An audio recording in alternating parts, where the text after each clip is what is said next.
नमस्कार। हमारा भारतीय संविधान सिर्फ एक कानूनी किताब नहीं है, ये एक जीता जागता दस्तावेज है। और अगर हम पूछें कि इस दस्तावेज की आत्मा कहाँ बसती है, तो जवाब मिलेगा इसके मार्गदर्शक सिद्धांतों में। आज हम संविधान के इसी दिल की धड़कन को समझने वाले हैं, यानी राज्य के नीति निर्देशक तत्व, जिन्हें हम directive principles of state policy भी कहते हैं।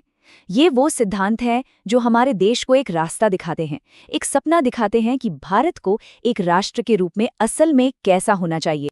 तो चलिए आज की इस पड़ताल की शुरुआत सीधे उस सवाल से करते हैं जो इन सिद्धांतों की पूरी बुनियाद है।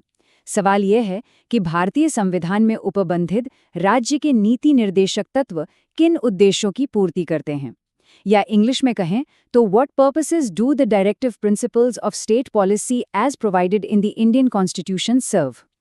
यही वो सवाल है जिसके जवाब में इन सिद्धांतों का पूरा सार, उनका पूरा मकसद छिपा हुआ है। देखिए, इन सिद्धांतों को समझने के लिए सबसे अच्छी जगह है हमारे संविधान के निर्माता डॉक्टर बी.आर. अम्बेडकर के शब्द। उन्होंने कहा था, ये संविधान की अनोखी विशेषताएं हैं, इनमें एक कल्याणकारी राज्य का लक्ष्य निहित है। अब यहाँ पर ये जो शब्द है ना, कल्याणकारी राज्य या वेलफेयर स्टेट, ये बहुत ही ज्यादा महत्वपूर्ण है। इसका सीधा सा मतलब है एक ऐसा देश, एक ऐसी सरकार जिसका काम सिर्फ टैक्स लेना और कानून व्यवस्था बनाना नहीं है, बल्कि जिसका सबसे बड़ा कर्तव्य अपने हर एक नागरिक की भलाई सोचना है, उनका कल्याण करना है। तो फिर सवाल उठता है कि ये कल्याणकारी राज्य का लक्ष्य आखिर है क्या, और इसे हासिल करने के लिए इन सिद्धांतों को संविधान में जगह क्यों दी गई। असल में आप इन सिद्धांतों को सरकार के लिए एक नैतिक कंपास या एक गाइड बुक की तरह समझ सकते हैं। ये सरकार को हर कदम पर याद दिलाते हैं कि जब भी आप कोई कानून बनाओ, कोई नई पॉलिसी लाओ, तो आपको किन सामाजिक और आर्थिक लक्ष्यों को ध्यान में रखना है, ताकि हम सब मिलकर एक बेहतर, एक ज्यादा न्यायपूर्ण समाज बना सकें। ये सिर्फ सुझाव नहीं है, ये एक वादा है जो संविधान बनाने वालों ने देश की आने वाली हर सरकार से किया। चलिए अब जरा इन सिद्धांतों को और करीब से देखते हैं। ये सिर्फ बड़ी बड़ी बातें नहीं हैं, बल्कि एक ऐसे समाज की नींव रखते हैं जहां हर किसी को न्याय और बराबरी मिले। जैसे कुछ सिद्धांत साफ साफ कहते हैं कि सामाजिक, आर्थिक और राजनीतिक न्याय होना चाहिए। आय और अवसरों के बीच जो बड़ी खाई है, उसे कम करना है, और ये सुनिश्चित करना है कि समान काम के लिए समान वेतन मिले, चाहे वो पुरुष हो या महिला। इसी सिद्धांत के दम पर समान पारिश्रमिक अधिनियम जैसे महत्वपूर्ण कानून बने हैं। फिर एक सिद्धांत कहता है कि न्याय सिर्फ अमीरों के लिए नहीं होना चाहिए, इसलिए गरीबों को मुफ्त कानूनी सहायता मिलनी चाहिए। और आखिर में ये देश की आर्थिक व्यवस्था पर भी नजर रखते हैं। ये कहते हैं कि देश का पैसा कुछ गिने चुने लोगों के हाथ में इकट्ठा नहीं होना चाहिए, और उद्योगों को चलाने में वहां काम करने वाले कर्मचारियों की भी भागीदारी होनी चाहिए। अब आगे बढ़ते हैं और देखते हैं कि समाज और राष्ट्र के प्रति राज्य के क्या कर्तव्य हैं। ये सिद्धांत सरकार को निर्देश देते हैं कि वो कोशिश करें कि हर नागरिक को काम मिले, शिक्षा मिले और ज़रूरत पड़ने पर सरकारी सहायता भी मिले। इसमें खास तौर पर 14 साल तक के बच्चों के लिए मुफ्त और अनिवार्य शिक्षा की बात कही गई है। और आप जानते हैं, इसी का नतीजा है हमारा शिक्षा का अधिकार अधिनियम, यानी राइट टू एजुकेशन एक्ट। इसके अलावा लोगों के खान पान और स्वास्थ्य को बेहतर बनाना, खेती किसानी को आधुनिक बनाना, हमारे पर्यावरण, जंगलों और वन्यजीवों की रक्षा करना और हमारे ऐतिहासिक स्मारकों को सहेजना, ये सब भी राज्य की ही जिम्मेदारी है। ये सब मिलकर ही तो एक मजबूत और समृद्ध राष्ट्र बनाते हैं। अगर ये जानकारी आपको वाकई महत्वपूर्ण लग रही है और आप चाहते हैं कि हम ऐसे ही मुश्किल विषयों को आपके लिए आसान भाषा में लाते रहें, तो इस वीडियो को एक लाइक देकर और चैनल को सब्सक्राइब करके हमारा साथ जरूर दें। इन सिद्धांतों की सोच सिर्फ देश की सीमाओं के अंदर तक ही नहीं है, बल्कि ये भारत को दुनिया के मंच पर भी एक रास्ता दिखाते हैं। ये सिद्धांत कहते हैं कि भारत का ये कर्तव्य है कि वो दुनिया में शांति और सुरक्षा को बढ़ावा दे, दूसरे देशों के साथ न्याय और सम्मान के रिश्ते बनाए रखे, और जो भी अंतर्राष्ट्रीय कानून और संधियां हैं, उनका पालन करे। असल में यही हमारी विदेश नीति का मूल आधार है। चलिए अब हम इस पूरे टॉपिक के सबसे जरूरी और शायद सबसे दिलचस्प हिस्से पर आते हैं। ये है मौलिक अधिकारों और नीति निर्देशक तत्वों के बीच का रिश्ता। देखिए, एक तरफ है हमारे मौलिक अधिकार जो हर नागरिक को मिले हैं और जिन्हें लागू करवाने के लिए हम कोर्ट जा सकते हैं, और दूसरी तरफ है ये निर्देशक तत्व जो सरकार के लिए कर्तव्य है, लेकिन उन्हें कोर्ट के जरिए लागू नहीं करवाया जा सकता। तो सवाल ये उठता है कि अगर कभी इन दोनों में टकराव हो जाए तो क्या होगा, कौन ज्यादा बड़ा है। और यही वो बड़ा सवाल है जिसने कई दशकों तक हमारे देश की अदालतों और संसद को उलझाए रखा।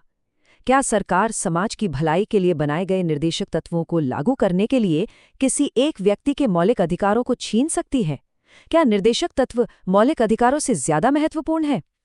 इस सवाल का जवाब हमें एक बार में नहीं मिला। ये समय के साथ धीरे धीरे विकसित हुआ है।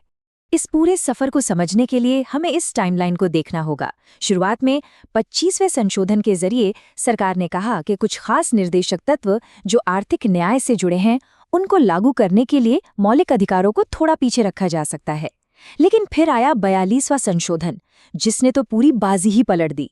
उसने कह दिया कि सभी के सभी निर्देशक तत्व मौलिक अधिकारों से ऊपर हैं। ये एक बहुत बड़ा और विवादास्पद बदलाव था। लेकिन फिर 1980 में एक ऐतिहासिक केस आया, मिनर्वा मिल्स केस। इस केस में सर्वोच्च न्यायालय ने दखल दिया और उस बिगड़े हुए संतुलन को फिर से ठीक। और मिनर्वा मिल्स केस में सर्वोच्च न्यायालय ने जो कहा वो आज भी हमारे संविधान की समझ का केंद्र है। कोर्ट ने कहा, भाग 3 यानी मौलिक अधिकार और भाग 4 यानी निर्देशक तत्व के बीच संतुलन भारतीय संविधान की आधारशिला है। इसका मतलब बिल्कुल साफ है, कोई एक दूसरे से ऊपर नहीं है। ये दोनों एक दूसरे के दुश्मन नहीं बल्कि पूरक है। एक के बिना दूसरा अधूरा है। ये संतुलन इतना जरूरी है कि यह हमारे संविधान के मूल ढांचे का हिस्सा है, जिसे कोई बदल नहीं सकता। सुप्रीम कोर्ट ने इस संतुलन को एक बहुत ही खूबसूरत उदाहरण से समझाया। उन्होंने कहा कि आप निर्देशक तत्वों को अपना लक्ष्य या मंजिल मान लीजिए। ये वो आदर्श समाज है, वो कल्याणकारी राज्य है जहां हमें पहुंचना है, और जो हमारे मौलिक अधिकार हैं वो उस मंजिल तक पहुंचने का साधन या रास्ता है। अब आप ही सोचिए, क्या आप अपनी मंजिल तक पहुंचने के लिए रास्ते को ही तबाह कर देंगे? नहीं ना, मंजिल भी जरूरी है और रास्ता भी, दोनों को साथ लेकर ही चलना होगा। अब यहाँ पर एक बहुत ही वाजिब सवाल उठता है कि भाई, अगर इन निर्देशक तत्वों को हम अदालत में जाकर लागू करवा ही नहीं सकते, तो फिर इनका फायदा क्या है? ये क्यों इतने महत्वपूर्ण हैं? क्या ये सिर्फ अच्छी बातें हैं जिनका असल दुनिया में कोई असर नहीं होता? ये आलोचना अक्सर की जाती है, लेकिन इसका जवाब इन सिद्धांतों की असली ताकत में छिपा है, जो अदालत के बाहर है। संविधान के एक बहुत बड़े जानकार हुए हैं ग्रेनविल ऑस्टिन। उन्होंने कहा था, भारतीय संविधान सबसे पहले और सबसे महत्वपूर्ण रूप से एक सामाजिक दस्तावेज है। इसका मतलब है कि हमारा संविधान सिर्फ ये नहीं बताता कि सरकार कैसे चलेगी, बल्कि ये एक सामाजिक क्रांति लाने का दस्तावेज है। और इस सामाजिक क्रांति का जो सपना है वो इन्हीं मौलिक अधिकारों और नीति निर्देशक तत्वों में लिखा है। निर्देशक तत्व हमें बताते हैं कि उस सामाजिक क्रांति का लक्ष्य क्या है। तो फिर इनकी असली शक्ति आती कहाँ से है?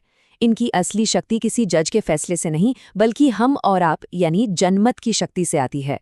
संविधान का अनुच्छेद 37 खुद कहता है कि ये तत्व देश के शासन में मूलभूत हैं, मतलब देश को चलाने के लिए ये फंडामेंटल हैं। खुद डॉक्टर अंबेडकर ने कहा था कि भले ही इनके पीछे कानूनी ताकत ना हो, लेकिन इनके पीछे राजनीतिक ताकत है।